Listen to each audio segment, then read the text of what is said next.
अस्सलाम वालेकुम वरहमतुल्लाहि व बारकातुहू। नाज़रीन गिरामी, पंजाब के सरकारी मुलाजमीन के लिए अहम तरीन अपडेट।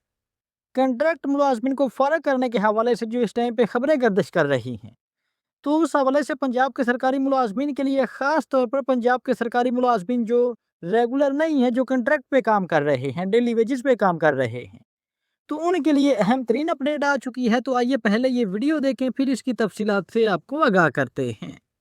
सक्सीड कर जाता था तो वो रेगुलर होता था फ्रॉम द डेट ऑफ इसके रेगुलराइजेशन। इसके जो मुतासरीन हैं वो किसी स्टेज पे उनका भी कोई मौक़िफ़ सुना गया है, उनकी भी कोई बात देखी गई है।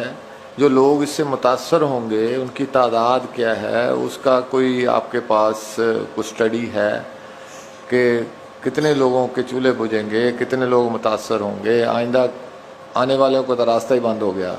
सर तो इसमें वो कोई ऐसा डाटा को स्टडी है आपके वो पास? तो डिपार्टमेंट, लेकिन इसमें मैं गुजारिश ये करूं कि इस एक्ट के रिपील होने से किसी की एम्प्लॉयमेंट ख़त्म नहीं होगी। इसके अंदर कतन ऐसा कोई एलिमेंट नहीं है कि जो सर्व कर रहे हैं कंट्रैक्ट के ऊपर हैं तो उनका कंट्रैक्ट ही क्लोज कर दिया जाएगा, ऐसा कोई एलिमेंट नहीं है।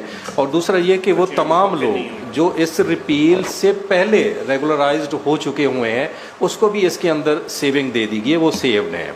लेकिन फ्यूचर में अगर किसी की 3 साल सर्विस पूरी नहीं हुई थी, इस ऑर्डिनेंस के आने के बाद पूरी हुई है, तो उसकी इंटाइटलमेंट खत्म हो गई है for the purpose of regularisation. Sir यही तो मैं कह रहा है ना, यही तो चीज़ छुपी हुई है।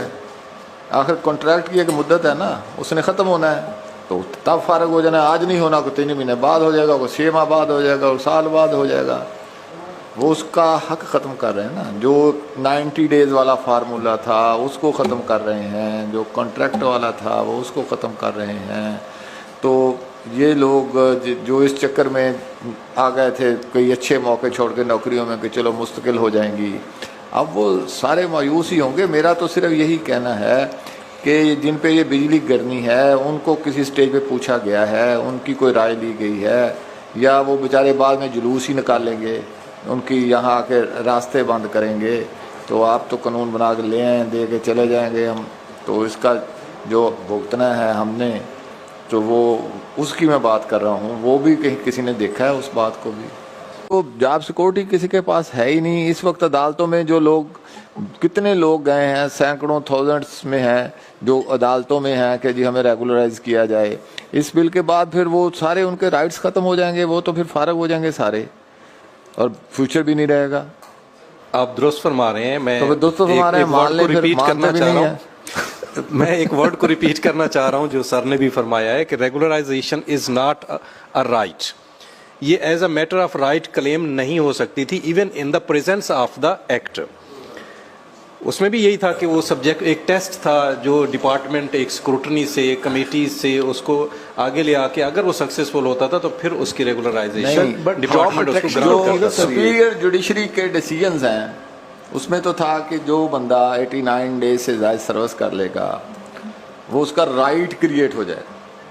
अच्छा, तो अब वो कहाँ खड़े हैं सारे? इस एक्ट के बाद, इस रिपील के बाद तो सुप्रीम जो सुपीरियर जुडिशरी के फैसले फारग नहीं सर, वो अपनी जगह पे नो डाउट के मौजूद हैं, रहेंगे, लेकिन ये कानून की एक अलग हैसियत थी। इस कानून के आने से पहले भी वो फैसले मौजूद थे, बाद में भी जाहिर सी बात है जिस तरह आप फरमा रहे हैं कि लोग जाएंगे कोर्ट्स में, तो कोर्ट भी इसके ऊपर अगर इस लॉ को सुपीरियर जुडिशरी जो है वो उन फैसलों की रोशनी में अल्ट्रा वायरी कर दे, फिर नहीं आपकी, सर, फिर सारी आपकी ये और तो हमारी सर, सारी, हम कहाँ खड़े हैं? ये तो सर कॉन्स्टिट्यूशनल प्रेपोजिशन और पोजीशन है कि कोर्ट इसको अल्ट्रा वायरीज तो डिक्लेयर नहीं कर सकती है। लॉ डिपार्टमेंट को रिप्रेजेंट कर रहे हैं, आपका इस पे क्या मौक़िफ़ है? सर मैं एक्सप्लेन करता हूँ। देखें मेरी बात सुने। सिविल सर्वेंट जो हैं, एक अब इसकी ज़रा वजाहत फरमा दें, सिविल सर्वेंट और गवर्नमेंट सर्वेंट में क्या क्या फ़र्क है?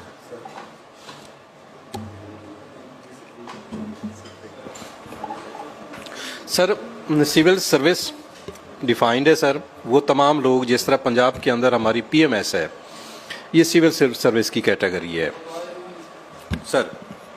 दूसरी कैटेगरी है सर वो तमाम एम्प्लॉयज़ जो department other than PMS category employ करते हैं, और बहुत सारे ऐसे एम्प्लॉयज़ तमाम डिपार्टमेंट्स के अंदर मौजूद हैं। वो सिविल सर्वेंट्स टर्म नहीं होते, वो गवर्नमेंट सर्वेंट्स जो है उसकी कैटेगरी में फॉल करते हैं, चाहे वो रेगुलर मोड में है, चाहे वो इवन कंट्रेक्चुअल मोड में आएंगे। उनका स्टेटस वो है और वहाँ पे वो रहेंगे। अब ये जो रेगुलराइजेशन की रिपील है, ये बेसिकली ओवरऑल इस चीज़ को मना अब करेगी, या इसका कंसीक्वेंस ये होगा कि डिपार्टमेंट चाहे वो पीपीएससी के ज़रिए कंट्रेक्चुअल मोड पे बीएस पे रखता है या डायरेक्ट रिक्रूटमेंट में आता है, तो वो अब रेगुलराइजेशन का सफ़र उसका तय नहीं हो सकेगा। वो 10 साल सर्विस करे, जितना भी करे, डिपार्टमेंट को जितना भी नीडेड है वो कंटिन्यू करेगा, लेकिन वो रेगुलराइजेशन की तरफ मैटर अब नहीं जा सकेगा। सिर्फ इसका मकसद इतना ही है। इसका मतलब ये है कि आप उसको वर्कमैन का स्टेटस भी देने के लिए तैयार नहीं है। सर वो दो डिफरेंट चीज़ें हैं। जिस तरह सर ने बताया, वर्कमैन का उसकी अलग पॉलिसी है, वो अलग डील होते हैं, लेबर लॉज के तहत डील होती हैं, वो इस कानून के तहत डील नहीं होते। मुल्क में इसके रिपील होने से उन पे कोई फर्क नहीं पड़ता, उनका स्टेटस। सारे मिडिल क्लास ये मारे जाएंगे, ना सिविल सर्विस वाले मारे जाएंगे, ना नीचे लेबर वाले मारे जाएंगे, जो दरमियान में बेचारे आते हैं वो सारे फारग होंगे इसके जरिए। फारिग तो कोई भी नहीं हो रहा। मजीद सर आप।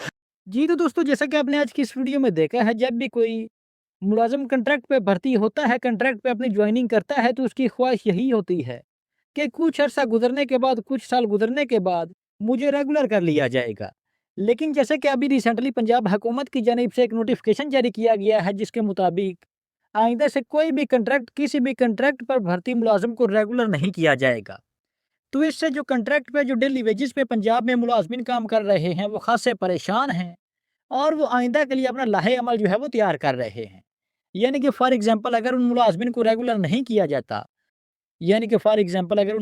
अब रेगुलर नहीं किया जाता, तो वो मुलाजमिन भी देखकर सरकारी मुलाजमिन की तर्ज पर धरना वगैरह देंगे, एहतजाज वगैरह करेंगे, अपने मुतालबात हुकूमत के सामने रखेंगे।